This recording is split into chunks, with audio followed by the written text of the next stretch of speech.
Hi, I'm Laurence Brahm, director and producer at Shambhala Studio, and I want to especially thank Buddhistdoor, the online platform and magazine, for giving us this space in which we can every month reflect thoughts about Lotus-Born Master, Shambhala, and the journey that we're all on together across time and space. That is, if time and space even exists. But now we're coming up on the Tibetan New Year, Losar.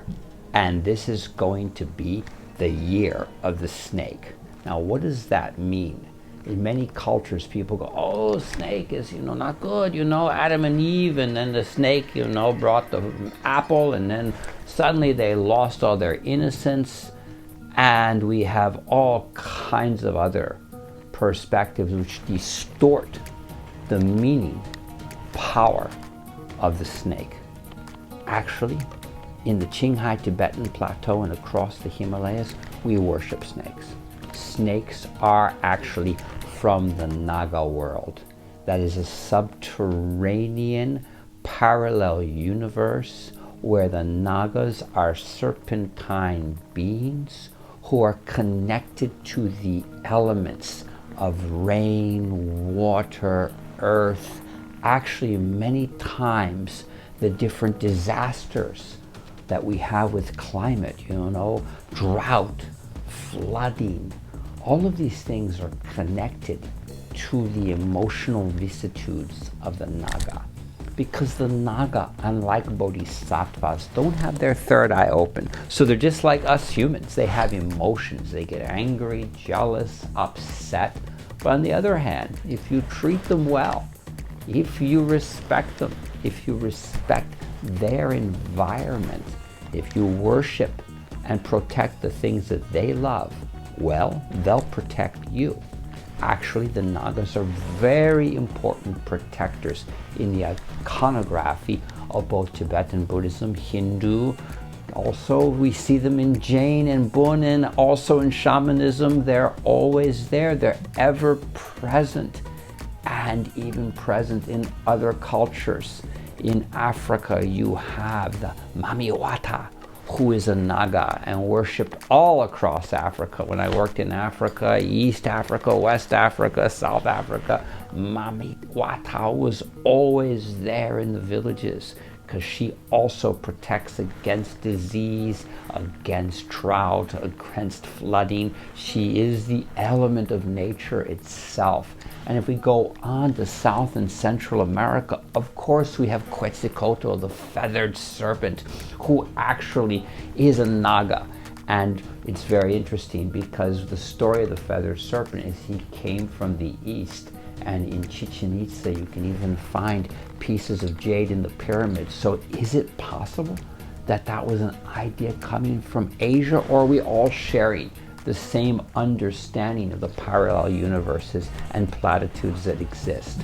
And of course, the Hopi Indians just north of Mexico, in Arizona, when they need to call upon rain at times of drought, they dance with rattlesnakes in their mouth, and it's accompanied by a shaman with a feather, usually an eagle feather. So again, he distracts the rattlesnake as they call upon the energies of rain to come, and we have, yes, another emanation of the feathered serpent. So if we really think about this and we go all around the world, even when I was at the European Union for a meeting once, I turned to the Irish ambassador there and I said, look at this. Where's it from? And he goes, oh, that is an ancient Celtic bracelet. You see, it has the two dragons on it. And I said, sorry, this is not Celtic. This is actually from Bhutan. It is a classic Himalayan silver bracelet with the two dragons, or you could say these are certainly water dragons with the long, elephant nose, or partly related to the Naga family. So these are all interconnected energies that we have to understand as elements of our own earth. And remember, in our films about the Lotus-Born Master, we talked about how he tamed the Nagas when the Nagas were creating drought or creating rains or flooding. And of course, some interpretations is he used his porba and he hit them. Of course he didn't hit them. He used the porba to alter the energy field because he understood that the Nagas could be pacified only by addressing whatever it was out there that was intrusive in their environment, because Nagas love pristine, pure environment. So if we now want to think about this, not just on a spiritual level, but a purely academic science level, we can say that all of the natural disasters that we see right now, the droughts, the fires, the rain, the flooding, all of these things that are basically effects of climate change are effects of our own human intrusion into the environment, our own abuse of the environment, our own over-extrapolation of resources from this very, very delicate biosystem on Earth. And as a result of that, we are intruding into the world of the Nagas. We are upsetting them. And of course, they have a reason to be upset. I mean, people are protesting at all the UN COP meetings because the heads of state can't do anything because they're sitting on their, you know what, talking and making speeches, but not actually addressing the issue. And so, of course, the Nagas are going to address it themselves. And that's why we have these disasters. If we actually can resolve the climate issue at its root, by having transformation of energy systems and a better management of our own resources, well, I think the Nagas will be quite calm and be very happy once again. So this is really how we have to understand the multiverse level of everything. Everything can be understood on a Nirmakaya, Sambodhikaya, and Dharmakaya level. And those are all simultaneously occurring in the field at the same time. So when we come into the year of the snake, we need to be very positive. We need to be offering milk to the Nagas. We need to be able to be thinking in a pure way about how to protect our planet, how to protect our land, knowing that the Nagas in turn can be protectors of us. One of the most important stories of Naga protection, of course, is the Prajaparamita, the Heart Sutra, and all of this was being kept by the Nagas underwater in Kathmandu, where Manjushri had given them these sutras and they were holding them inside a lake at a place called Swayambhu today. Of course, Swayambhu later, Manjushri cut the lake with his sword and of course the water flowed out, but you can still see at the Swayambhu stupa basically it's just a pure little shape like a sutra. It's just shaped like a sutra. It is a pool of water, and said that the Nagas brought the Prajaparamita through that opening and gave it to Nagarjuna, which is why we have it today. We have these teachings today. So the Nagas are very important as protectors. And if we come full circle back to the story of Adam and Eve, I think that that is a dualistic interpretation of something which means a completely different narrative.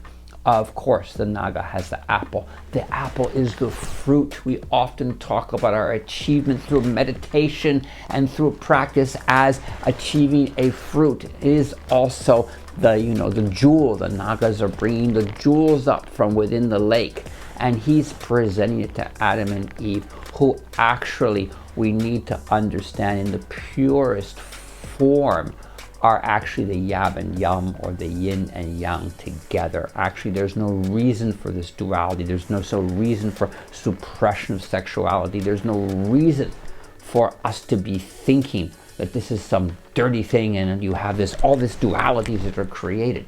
It is about a universal love that's coming from the yab-yum synergy, the yin-yang synergy. And of course, the snake, the Naga, understands this and is bringing the fruit of the non-dual aspect of achievement. And so it's time for us in the year of the snake to not only worship the snake, respect the Nagas, appreciate the protection that they can afford us if we can be less intrusive into their environment, and in turn break down all these dualities that are separating us and dividing us across the world, and achieve the real fruit of enlightenment, which is our own realization that we, on this little tiny planet, are all one. Moreover, with the whole universe, all is one. So I was telling you, of course, about this bracelet. Actually, over my years of exploring across the Himalayas, I've collected a whole lot of these, and I want to show them to you one by one. This is one of the oldest ones. It probably dates back about 200 years ago. If you can see, it has, of course, the two dragons on both sides, and it is embedded with turquoise and, you know, other precious stones, and it's all silver. And then we have these other ones which are far more complicated. And if we're thinking about the Celtic dragon, the kind of dragons you see with Vikings in Europe, and of course this is the same. And it really says a lot about the interconnectivity of culture. In fact, the Celtic language is a Sanskrit-based language. Remember Tarakang? That's, of course, the place, the palace, or the hill where all of the princes of Ireland live. Well, of course, it's Tarakang. It is basically the Tara Palace or the Tara Temple.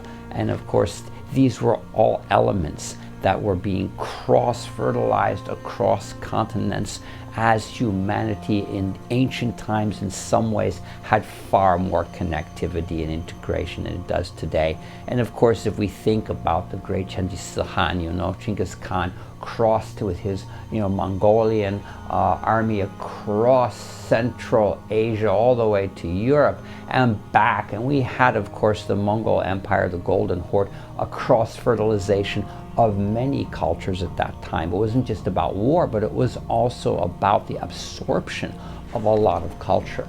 And of course, within the traditional Bun sect across the Siberian region, the Nagas are very important. They're very worshipped. They are most worshipped in Lake Baikal, in Siberia, in Mongolia. So these are, of course, shared common human aspirations or realizations of the phenomena of our natural environment.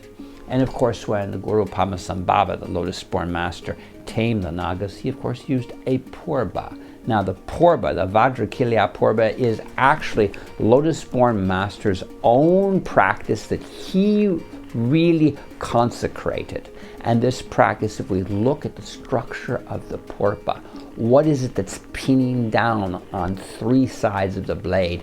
The greed, anger, and ignorance. It is, of course, the mouth of a dragon, a makara, and from the dragon's mouth we see intertwined snakes, just like we would where wherein, of course, Greece, the symbol of the god of health, was two intertwined serpents. Where's that coming from? Go back to Odiana, go back to the Swat Valley, go back to India, go back to traditional yogas, and sure enough, we have the Kundalini rising, and we know that if we have all 7 of our chakra open, we are going to be in good health for sure. And that's those Nagas coming up through you. The Kundalini rising is an energy.